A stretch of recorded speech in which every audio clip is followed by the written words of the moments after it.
You're listening to What It's Like with Luce, a podcast highlighting ordinary people doing extraordinary things. I'm your host, Lucy Norris, and this week I sit down with founder and managing director of Amplify Agency, adding award-winning documentary maker and RT alumna to her ream of experience. We chat making the move from journalism to PR, creating a company and becoming your own boss. Here's what it's like to be Sheena Madden. Welcome, Sheena. Thank you for coming on today. I think we'll just start by going straight back to the beginning and talking a little bit about when you first felt the first urges, I guess, that you wanted to spend your life telling stories. Sure. So I guess, if I want to be kind of romantic about it, I have a family history. There's a family history of writing in my family. My great-great-grandmother was one of the first librarians in Malahide, close to where I grew up in Dublin. And so that had always been, in my family, there was always a lot of talk about books and literature and writing. And then my grandmother was a writer as well and a poet, and she'd been published. And it was just always a great kind of, there was always pride in the family around writing.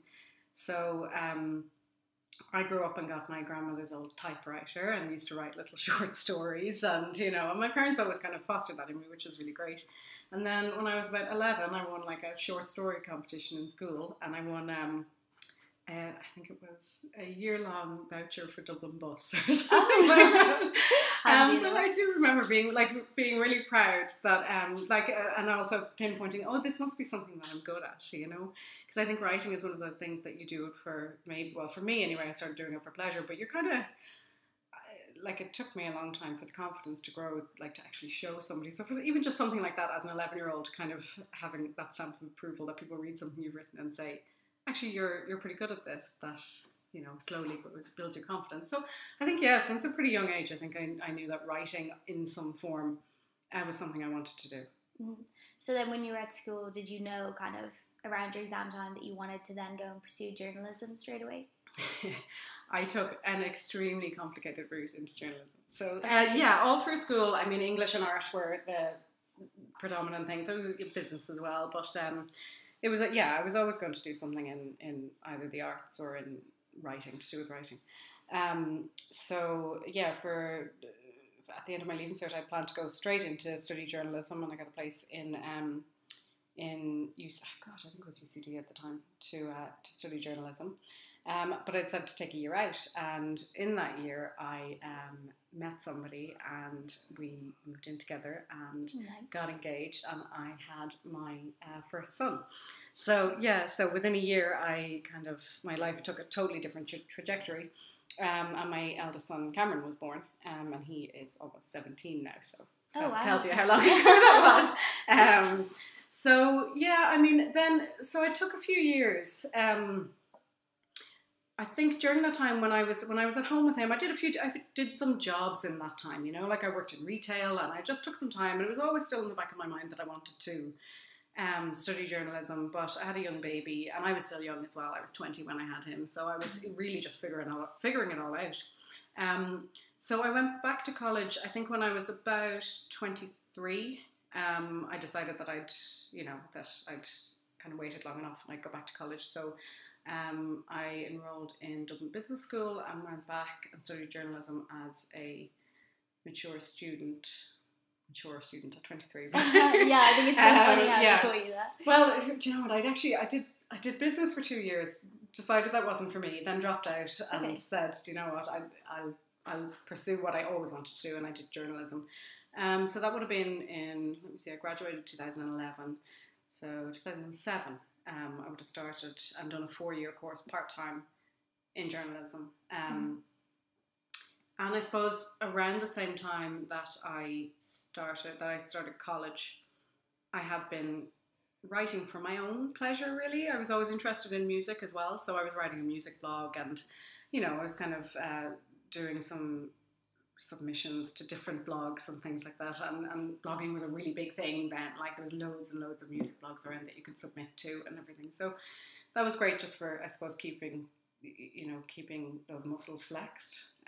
So that was kind of alongside your degree, or was it actively? Yeah, like while I was doing my degree, and I think one of the great things for me about doing my degree part-time was that most of the people that I was in college with were also working full-time. So it was quite industrious, we were all kind of working. Some people were working in a loosely related field to journalism anyway, like they might have worked in a media organisation but not necessarily been journalists, or, but we all had aspirations to become journalists. So, I kept going with my blog, and actually I remember one of our lecturers, Lisa Jewell, she was great, and she encouraged us to all start a blog of some sort and keep it going, and to just keep writing every day. So I can't remember where I was working at the time when I started there. I think I was working in different restaurants as a waitress and doing a very small amount of freelance writing, but it wasn't very good. But there was a recruiter that I used to check in with sometimes, and they contacted me and said, look, there's a job coming up in a large media organisation and we think that you'd be good for it. Are you interested? So yeah, of course I said yes, and then I went over and met with them, and I found out the day of the interview that it was for RTE. So wow. Yeah, you must have been thrilled. Yeah, I mean, like at that stage I didn't really think, I wouldn't have thought I had the experience for it, but I think for me, and I think anybody looking to get into it, I mean, what's always gotten my foot in the door is doing that little bit extra, and having the what's the word I'm looking for, working on my own and having the initiative to, like, whether it's writing a blog or I suppose I taught myself Photoshop, and that really helped with getting in the door with RTE, because that was a skill they were particularly looking for. So I think just little extra things like that show that you're really interested in building a career in that direction have always helped me. Yeah. So I went for the interview there. It was for, I think, press office administrator. Okay. And that was in 2010. So yeah, I got that job, and started in RTE, and it was great. I remember walking in the first day past the mast, and and really being like pinching myself, saying, I can't believe I'm working here. It was really, really, really special.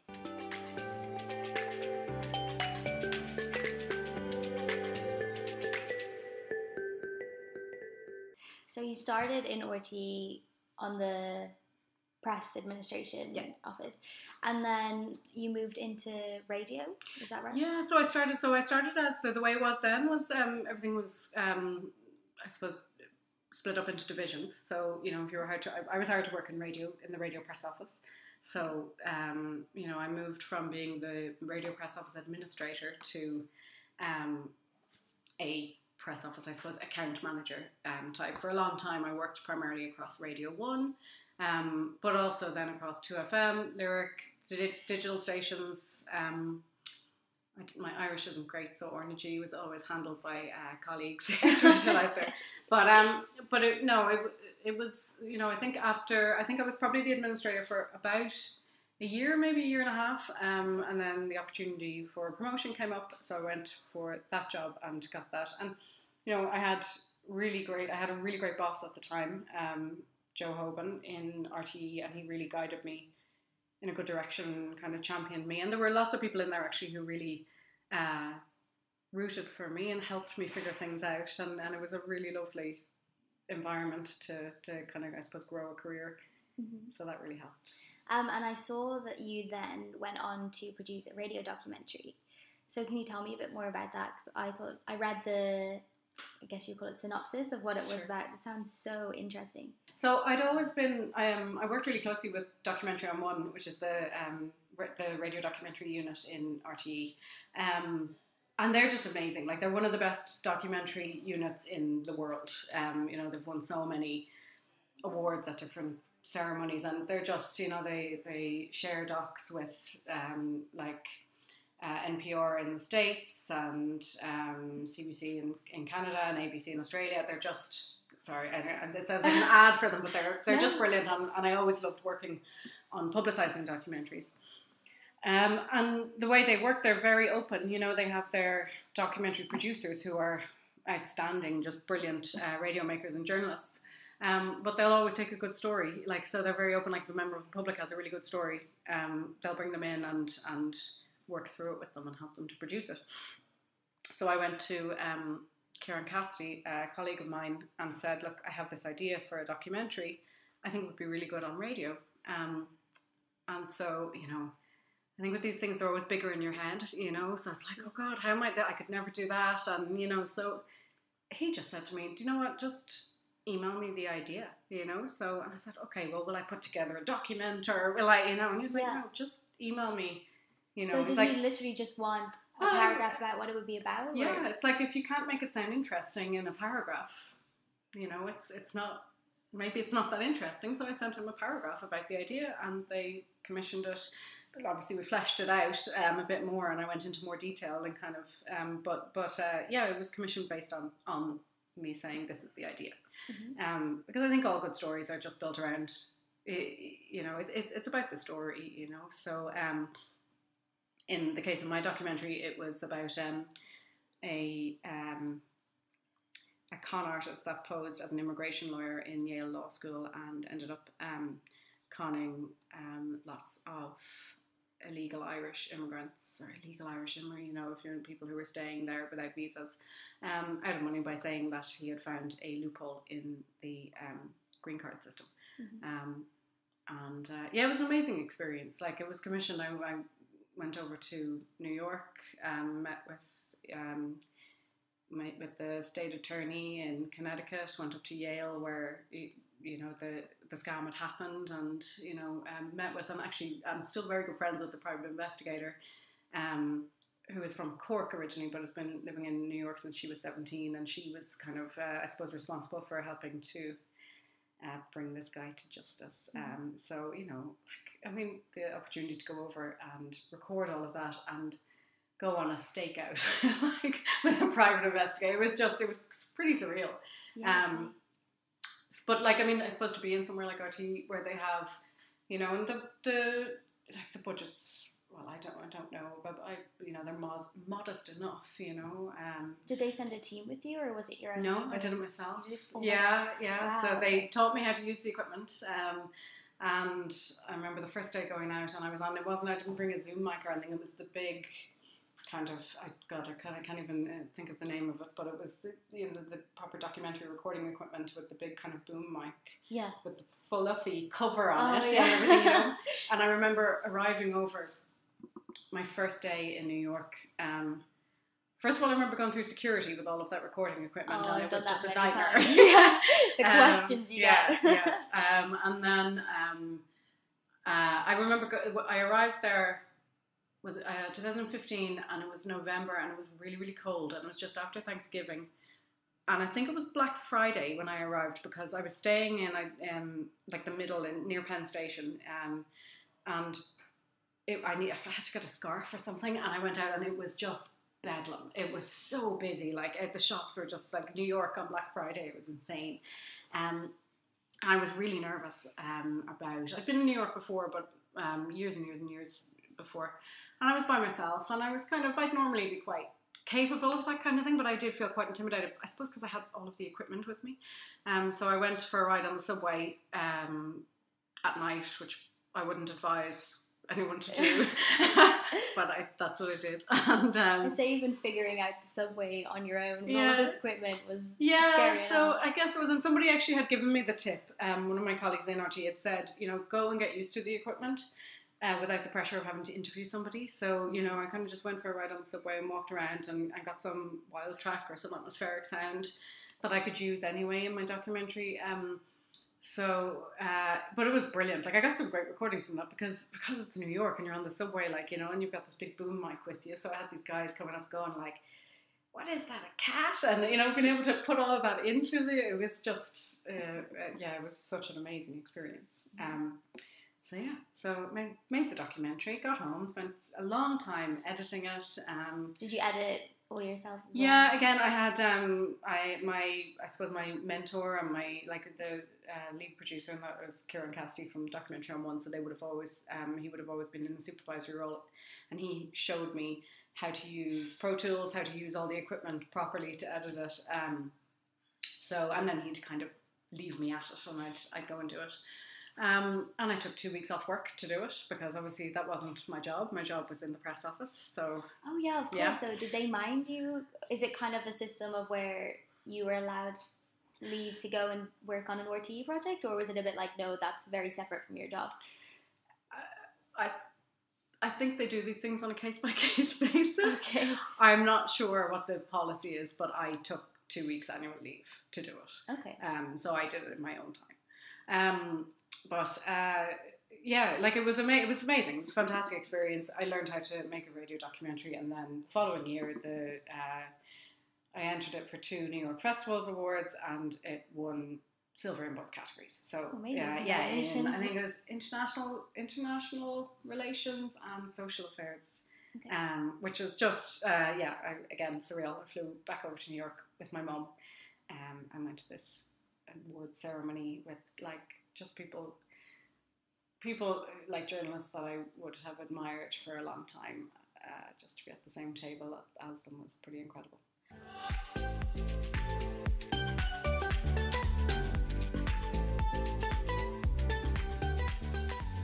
So you've produced, created, come up with this amazing documentary idea that's award-winning now, and then you come back to RTE after all of that. So I was just wondering, kind of, how come the shift to more work in press, I guess, than kind of continuing on the documentary making side of things?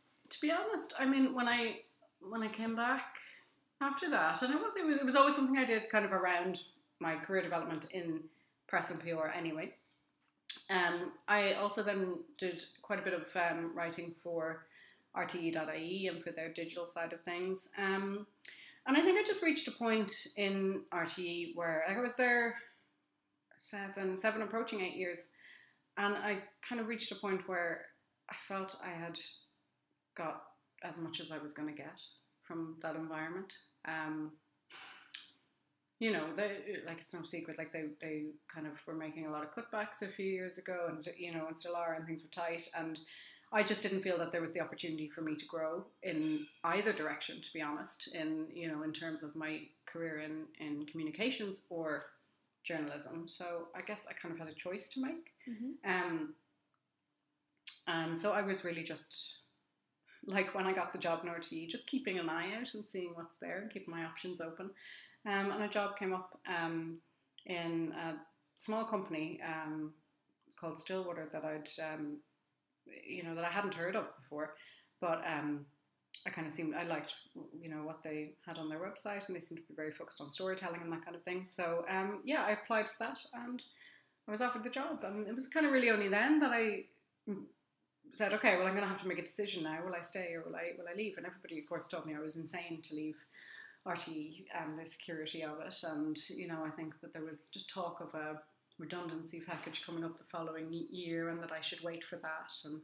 But I've always been quite impulsive in that regard, so I go with my gut an awful lot. So if I feel that it's the right time to do something, I'll do it. And I felt like it was the right time to go. So I left and joined a private company as a senior account manager there. And it was great because I really learned how to do agency PR. I learned how to run a campaign from start to finish, how to, I suppose, win new business as well, and how to just really kind of work on the commercial side of things, because I'd worked in public service for so long, that to kind of work with something a little bit more commercial with different goals was really interesting. And I think it was more, I don't know if it was so much of a conscious decision to pursue to go down the PR route rather than journalism. I think I've always kind of thankfully managed to kind of overlap the two a little bit, and I still, wouldn't rule out, like, ultimately I'd love to get back to writing and making programs again, but I just think that for me, this career being in PR is more dynamic, and it's just giving me so many kind of interesting opportunities and projects to work on that I'm interested right now. And speaking of opportunities just there, so you are the founder of Amplify Agency. So you were in Stillwater, was it you said? Yeah. So when did that moment come, I guess? Because going out on your own must be a very scary thing. Yeah. To leave the security of being employed by someone, I guess. Yeah. So was there, a certain moment where you just kind of went, I want to do this for myself? Or was it a gradual process? Or how did that come about? Yeah, I guess, I learned an awful lot. At that point I'd spent time working in the public sector and working in the private sector, and I felt that I'd gotten to a level in my career where I was ready to be more autonomous than I had been in the past. But also, my personal life was quite difficult, I suppose, at that time, and I was struggling quite a lot with my mental health, which kind of has just always been one of my crosses to bear, like lots of people. So I took a bit of time off work, and that was pretty good. It actually gave me the time I needed to think about what was best for me and for my children. And so I think after a few months, I decided that it probably wasn't going to be the best thing for me to continue in the role that I was in. So I finished up there, and then like I said, I'd always kind of had a steady flow of inquiries about regular freelance work. So one thing led to another, and I started kind of taking on a couple of freelance music industry related jobs, and then something else might come up. And my family have always been very entrepreneurial. They've all founded their own companies and things like that. So quite the opposite of lots of people's families who would advocate for a steady pensionable job. Mine have always kind of said, you should get out there and do something new and create. And so, my mom and my dad and my brothers would always say, I think they saw what I was doing, and they said, well, why are you just doing this as a freelancer? Why don't you turn it into, something that could grow? So I guess I just kind of tested the market a little bit, did a bit of research, and saw that there probably was room for the type of PR agency that I wanted to create in the market. So Amplify just kind of, I was just kind of spitballing a few names around, and I just really liked it, and I checked it and was really, really shocked that nobody else had it. So yeah. It's a very catchy name. I like it. Yeah, it's really nice. So I guess, this was just a year ago. This is January 2019. I registered the company name, and I had to look around for graphic designers, got a logo done up, built my website, and just really did a DIY approach to it all. Started from a little table in the corner of my sitting room, and was up working like kind of late at night and around my kids' school hours and all that kind of thing. And I think it was definitely a shift in mindset from looking at myself as a freelancer or something like that to looking at the company as a company, as an entity, as something that could, and like I said, the potential for growth for me has always been, it's something that I really want for Amplify, and it's something I struggle with because I've unlike a lot of my family who, like I said, are good at that kind of thinking, that big scale thinking. I've always kind of wanted to just shut myself away and do everything myself. So I think for me, that aspect of it is a challenge, but it's one that I really relish. Do you have people to help you out now, or are you still a one-woman show? Wow. No, honestly, this is all kind of... there's two elements at play, I suppose, with this. One is that I didn't have the resources financially to employ anybody. So my logo design was done by a really brilliant guy called Emmett Mullins. So, he... that was the one thing that I kind of said, that I was going to look for a graphic designer to do a really nice job on my logo. So, he runs a company called Brandish, and he's just I recommend him to everyone. He's a brilliant graphic designer. So that was the one thing I didn't kind of, I suppose, scrimp on. So I got that in place, but then I literally registered a domain and toyed with the idea of hiring someone to build a website for me. Figured out that I just really didn't have the money to do that, and that I was fairly handy at that side of things anyway. So I'd just sort of, most of the web programs now are, so they're based on WordPress and all of that, so they're handy enough. I think if if you're familiar at all with how WordPress or anything like that works, you can get to a certain level. Now, I'm really glad that you said you liked it, because I am now a year on looking at it saying, God, I really need somebody to come in and give this an overhaul, give it a professional feel. But I just kind of, I did everything I could myself, because I was kind of time poor and cash poor. So no, I did that. And no, just basically, I mean, built the brand up. And I really did want it to be a strong brand from the beginning. Can you tell me a little bit about what your brand kind of means to you, or what you want your brand to translate into the audience as? Yeah, I mean, I honestly did start Amplify with one of the first things that I thought of. I really wanted to have strong values that, you know, I would continue to adhere to, and as the company grows, that anybody associated with or working with the company will adhere to, you know, and their kind of integrity, clarity, authenticity, and hard work. I find the values a lot of the time tend to be, you can reel them off like that and they're words on a page, but I think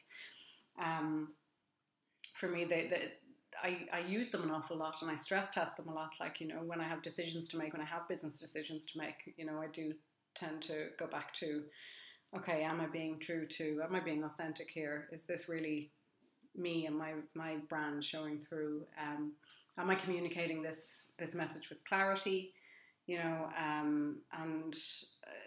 you know, and am I operating ultimately with integrity? And I mean, if Amplify can be known for anything, you know, and I really like to think that you know, I'm quite a straight talker.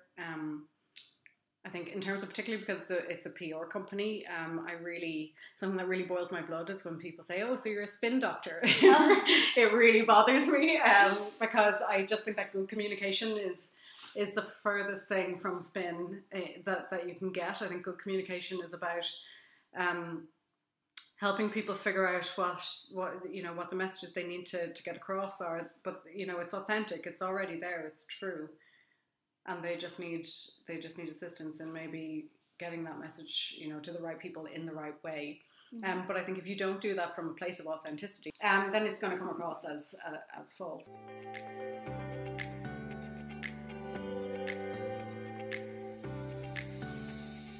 So you launched in January 2019. Yeah.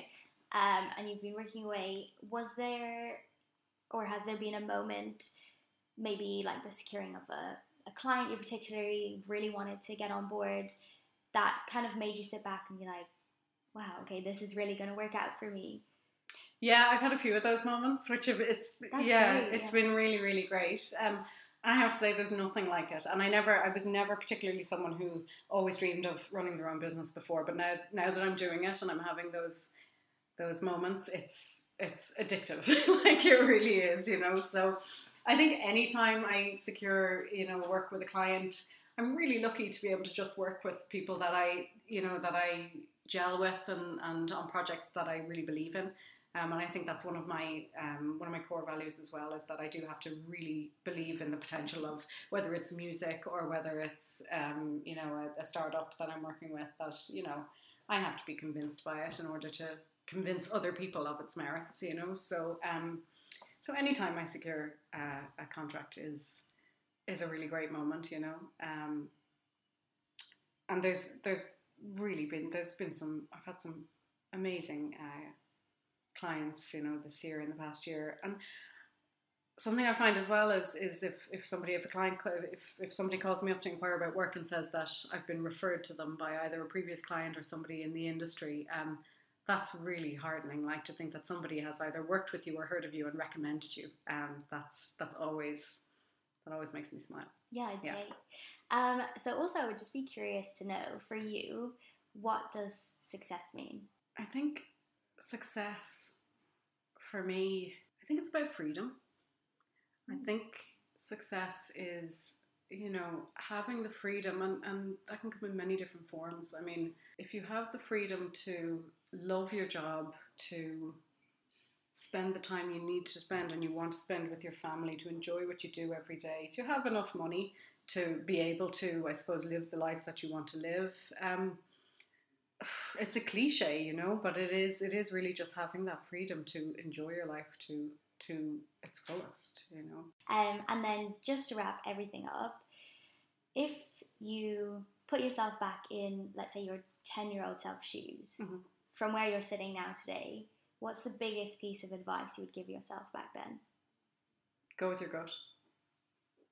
Yeah, if in doubt, go with your gut. I like that as well. Okay, well, thank you so much for talking to me. You're very welcome. Thank you.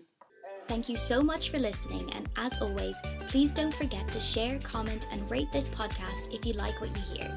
I'll be back next week chatting to more inspiring individuals, but for now, this has been What It's Like with Luce.